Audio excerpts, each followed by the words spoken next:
Howdy, team. Happy Thursday. It is still Thursday, at least barely. And don't want to miss this chance to connect with you via video as well.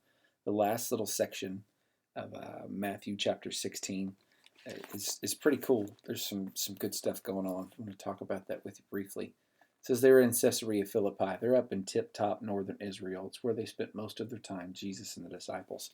At this point, he has done a tremendous amount of miracles.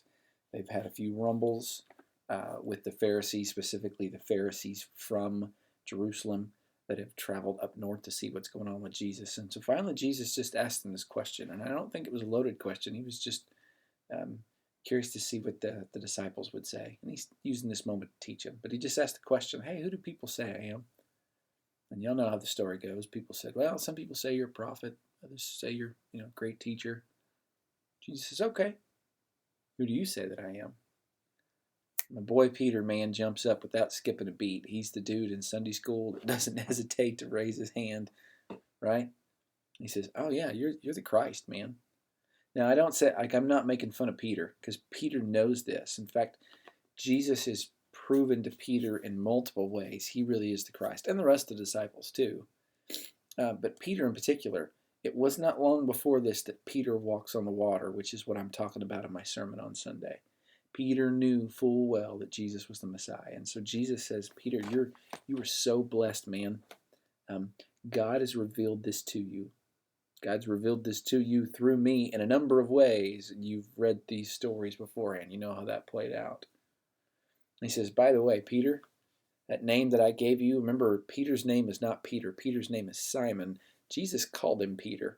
Didn't explain to him why he's calling him Peter. He says, hey, by the way, Peter, that name that I gave you, that name means rock.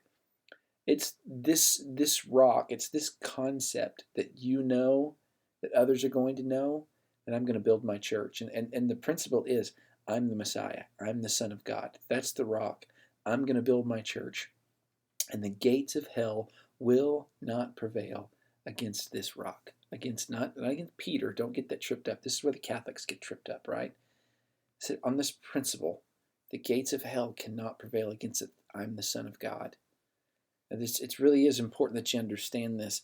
Gates are a defense measure. They're not an offensive measure.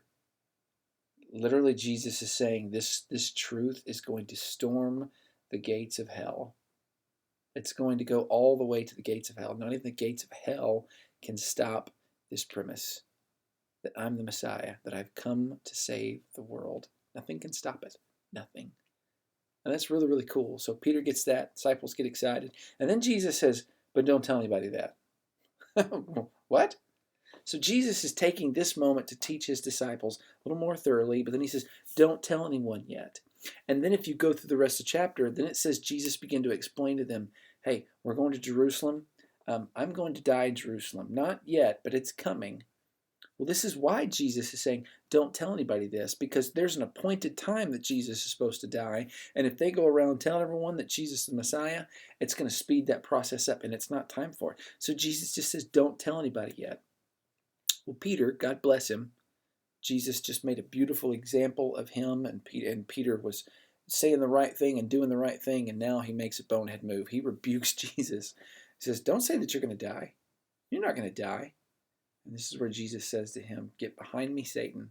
You have no place with me.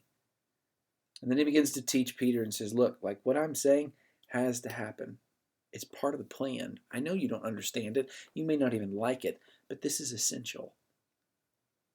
This is where, and by the way, the last few verses, it's why it all goes together so well. He not only talking to Peter here, but says to everyone, hey, if you're going to follow me, you've got to take up your cross and follow me.